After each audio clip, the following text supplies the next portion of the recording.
Ang Elaeis guineensis ay isang uri ng palma na karaniwang tinatawag na oil palm ngunit minsan din ay African oil palm o makofat.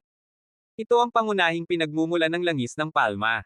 Ito ay katutubong sa kanluran at timog kanluran ng Afrika, partikular ang lugar sa pagitan ng Angola at The Gambia. Ang pangalan ng species, guineensis, ay tumutukoy sa pangalan para sa lugar na tinatawag na Guinea, at hindi ang modernong bansang Guinea na nagtataglay ngayon ng pangalang iyon.